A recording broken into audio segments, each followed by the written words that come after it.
কৃষক কৃষি তার উন্নয়ন সব নিয়ে আমাদের এই আয়োজন। বাংলার কৃষি, বাংলার কৃষি, বাংলার কৃষি। ফলবে ফসল, ভরবে গোলা, আরো বেশি বেশি। বাংলার কৃষি, বাংলার কৃষি, বাংলার কৃষি, বাংলার কৃষি, বাংলার কৃষি। সুপ্রিয় দর্শক, বাংলার কৃষি অনুষ্ঠান থেকে শুভেচ্ছা জানাচ্ছি। কৃষি তথ্য, প্রযুক্তি ও পরামর্শ নিয়ে আমাদের প্রতিদিনের কৃষিভিত্তিক আয়োজন বাংলার কৃষি। কৃষক ভাইয়েরা, আমাদের আজকের অনুষ্ঠানে আপনারা দেখবেন মাঠ ফসলের করণীয় সম্পর্কে একটি মাঠ প্রতিবেদন এবং সেই সঙ্গে থাকছে কৃষি বিষয়ক নানা রকম তথ্য ও পরামর্শ। অনুষ্ঠানের শেষাংশে থাকছে প্রাণী সম্পদ বিষয়ক প্রতিবেদন। শুরুতেই মাঠ প্রতিবেদন।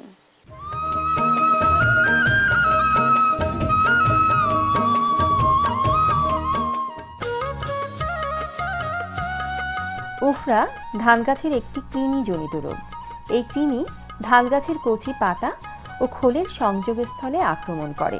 কৃমি গাছের রস চুষে খায় এবং পাতার গোড়ায় সাদা দাগ পরিলক্ষিত হয়। আস্তে আস্তে এই সাদা দাগ বাদামি রং ধারণ করে এবং গাছ শুকিয়ে মারা যায়। থোর অবস্থায় ধান গাছ আক্রান্ত হলে শীষ বের হয় না।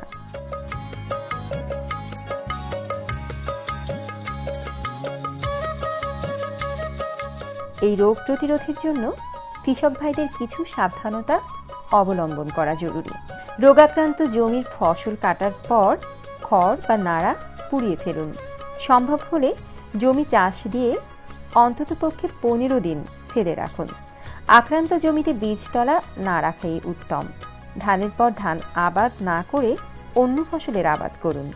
বিজ্ঞান ভিত্তিক ফসল বিন্যাস অবলম্বন করুন।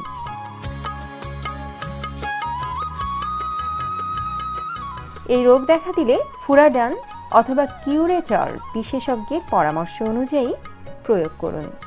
দেশের নিচু এলাকা, বিশেষ করে নোয়াখালী ও বরিশালের কৃষকগণ সাবধানতা অবলম্বন করুন। জমির পানি শুকিয়ে আবার পানি দিন। এইভাবে সতর্কতা অবলম্বন করতে পারলে উফরা রোগ নিয়ন্ত্রণ করে কাঙ্ক্ষিত ফলন পাওয়া সম্ভব। এইখানে যে রোগটা দেখছেন, এটা হলো ধানের কৃমিজনিত একটা রোগ, যার নাম হলো উফরা রোগ। এই উফরা রোগটা ধানের যে 10টি মুখ্য রোগ রয়ে গেছে তার মধ্যে অন্যতম একটা রোগ, এবং এই রোগটি সাধারণত গাছের চারা অবস্থায় এটা আক্রমণ করে। আক্রমণ করার ফলে গাছের সে রস শুষে নেয়। এই কৃমির আক্রমণে সাধারণত ধান গাছের পাতার গোড়ার দিকে সাদা হয়ে যায় এবং আস্তে আস্তে এটা বাদামি হয়ে আস্তে আস্তে শুকিয়ে আসে এবং পরবর্তীতে এটা মারা যায়। এবং এই রোগের ফলে প্রায় 100 ভাগ পর্যন্ত ফলন ক্ষতি হতে পারে। তবে এই রোগটা এখন আমাদের সাধারণত জ্বরভাটাপূর্ণ এলাকা, যেমন বরিশাল, গ্রেটার বরিশাল, পটুয়াখালী, এই অঞ্চলে এটা এখন ব্যাপকভাবে এই রোগটা ছড়িয়ে আছে। এবং এই রোগের কারণে পূর্বে আমি বলেছি প্রায় 100 ভাগ পর্যন্ত ফলন ক্ষতি হতে পারে। এবং এই রোগটা দমনের জন্য যে ব্যবস্থাপনা সাধারণত করা হয়, কৃষকদেরকে বলে থাকি ধান যে জমিতে পরপর করা হয় শুধু ধান না করে অন্য কোনো ফসল, তৈল জাতীয় ফসল বা ডাল জাতীয় ফসল করা যেতে পারে। এছাড়া ধান কাটার পরে নাড়া উত্তম রূপে শুকিয়ে ফেলা, যাতে কৃমির পপুলেশনটা কমিয়ে যায়। যদি চারা অবস্থায় এই রোগটা দেখা যায়, ফুরাডান নামক কৃমি জাতীয় ঔষধ এই রোগের জন্য উপকারী।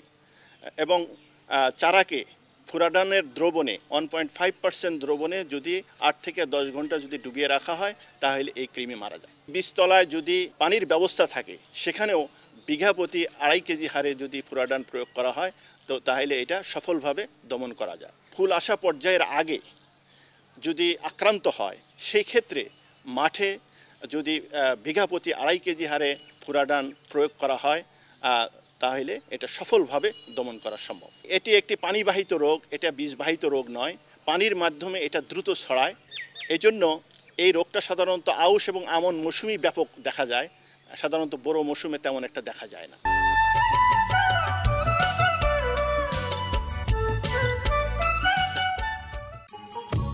কাঁঠাল আমাদের জাতীয় ফল। দেশের সব জেলাতেই কাঁঠালের চাষ হয়, তবে অপেক্ষাকৃত উঁচু অঞ্চলে সবচেয়ে বেশি কাঁঠাল উৎপাদিত হয়। দেশে প্রায় 30,000 হেক্টরে প্রায় 280,000 মেট্রিক টন কাঁঠাল উৎপাদিত হয়। ইতিমধ্যেই বাংলাদেশ কৃষি গবেষণা ইনস্টিটিউট কাঁঠালের 2টি উন্নত জাত মুক্তায়িত করেছে।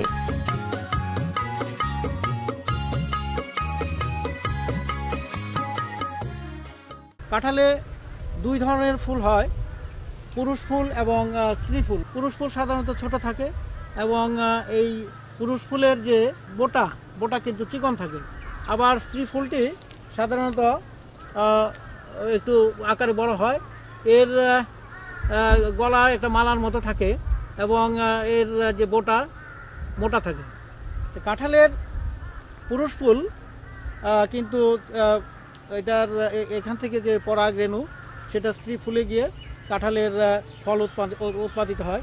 পুরুষ ফুলের আয়ুষ্কাল কিন্তু খুব অল্প সময়। পুরুষ ফুল যদি পচে যায় তাতে কোনো ভয়ের কিছু নাই, তার কারণ কাঁঠালে স্ত্রী এবং পুরুষ ফুল একই ডাঁটিতে হয়। এই ডাঁটিতে প্রথম পুরুষ তারপরে স্ত্রী এইভাবে ফল ধরে থাকে। কাঁঠালের এরকম যদি আপনার এই যে যেটা কাঁঠালের মুচিকে ঢেকে রাখে, যে এটাকে বলে স্পেড ইংরেজিতে, সেটা যদি এখানে গায়ে লাগানো থাকে, সেখানে দেখেন যে অসংখ্য পোকা। এই পোকাগুলো কিন্তু কাঁঠালের গাছ ছিদ্র করে ভিতরে ঢুকে কাঁঠালের এই ছোট ফলকে নষ্ট করে দেয়। কাজেই কাঁঠাল এই ফল ধরার পরপরই এটার গায়ে যদি কোনো এরকম যদি ঢেকে থাকা এরকম যদি কোনো অংশ থাকে, তাহলে এটাকে সরাই ফেলতে হবে। কিংবা দুটি কাঁঠাল যদি একসাথে লাগানো থাকে, তাহলে সেই অংশটাও আপনাদের দেখতে হবে এখানে পোকার আক্রমণ আছে কিনা। আপনারা দেখতে পাচ্ছেন এই যে মানে বেশ কিছু পোকা কাঁঠালের উপরে ছোট ফলের উপরে হাঁটছে এবং কিছু পোকা ভিতরে ঢুকে গেছে। একটা গাছে তো অনেক ফল ধরে, কাজেই এই একটা একটা করে পরিষ্কার করা যদি সম্ভব না হয়, তাহলে এখানে আমরা ডায়াজিনন ওষুধ স্প্রে করব।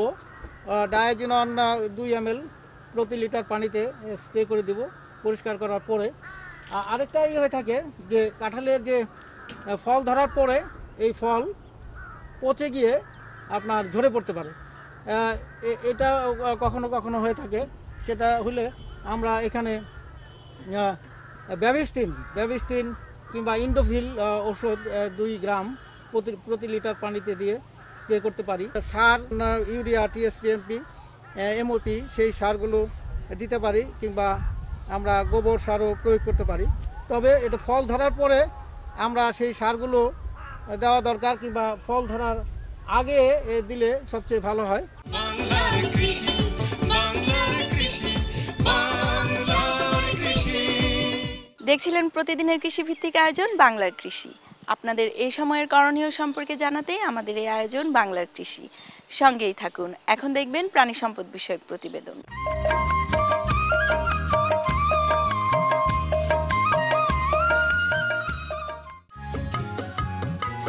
দেশের অগ্রযাত্রায় গবাদি খামারের অবদান অনস্বীকার্য।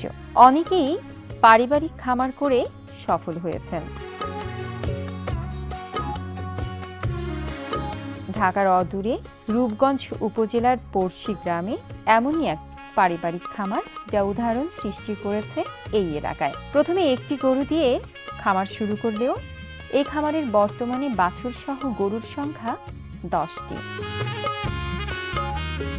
শুরুতেই এই খামারে দেশীয় একটি গাভীকে কৃত্রিম প্রজননের মাধ্যমে উন্নত জাতের বীজ দেওয়া হয়। এই বীজ থেকে বকনা বাছুর হলে আবার এই বকনা বাছুরেই গাভীতে পরিণত হয়। তার খামারে 4টি বাছুর আছে। 2টি গাভীর অল্প কিছু দিনের মধ্যেই বাচ্চা হবে।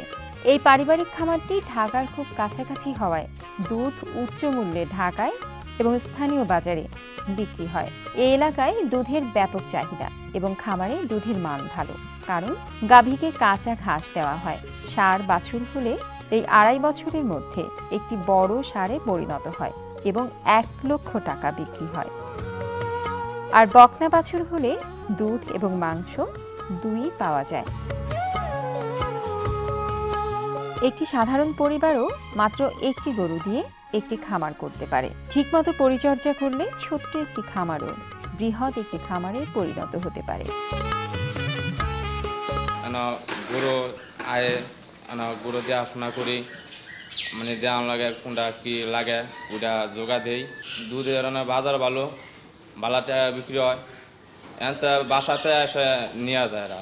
একটি বাড়ি যদি একটি খামার হয় তাহলে প্রাণী সম্পদের উন্নয়নের পাশাপাশি দেশ হবে স্বাবলম্বী। দেশের প্রোটিনের চাহিদা পূরণ হবে, দেশের মানুষ হবে সুখী সমৃদ্ধশালী, সুযোগ সৃষ্টি হবে কর্মসংস্থানের। বাছুর দুধ এবং মনে করেন দুটোই লাভ। এক একটা বাছুর মনে করেন 1 বছর পরে এক একটা বাছুর 20-30 হাজার টাকা বিক্রি হয়ে যায়, আর দুধ তো মনে করেন আছেই। যদি গাভী সার বাছুর হয় তাইলে মনে করেন এটা যে 1-2 বছরে এটি 1 লক্ষ টাকার মাল হয়ে যায়। আর মনে করেন যেটা এই গাভী জাতের ওইটা মনে করেন যে 2-3 বছর পারলে ওইটাও মনে করেন যে এক একটা গাভী 1 লক্ষ টাকার উপরে বিক্রি হয়। দুধ এবং মাংস দুটোই আমাদের হইল। এখন মনে করেন আমরা আর্থিকভাবে এই গাভী পাইলে সচ্ছল আছি। বাংলার কৃষি, বাংলার কৃষি, বাংলার কৃষি। দেখছিলেন প্রাণী সম্পদ বিষয়ক প্রতিবেদন। এরই সঙ্গে শেষ করছি আমাদের আজকের বাংলার কৃষি। বাংলার কৃষি আগামীকাল একই সময়ে প্রচারিত হবে। কৃষক ভাইয়েরা আমাদের এই অনুষ্ঠান সম্পর্কে আপনার মতামত এবং পরামর্শ আমাদের লিখে জানাতে পারেন। আমাদের লিখবার ঠিকানা প্রযোজক বাংলার কৃষি, কক্ষ নম্বর 222, বাংলাদেশ টেলিভিশন, টেলিভিশন ভবন, রামপুরা, ঢাকা। আমাদের email address banglarkrishi@ais.gov.bt। Facebook ID বাংলার কৃষি। আপনারা ইচ্ছা করলে ইউটিউবে বাংলার কৃষি অনুষ্ঠানটি দেখতে পারেন। কৃষক ভাইয়েরা আপনারা সুস্থ থাকুন, ভালো থাকুন, সেই প্রত্যাশায় শেষ করছি আমাদের আজকের বাংলার কৃষি। আল্লাহ হাফেজ। কৃষক কৃষি তার উন্নয়ন স্বপ্নে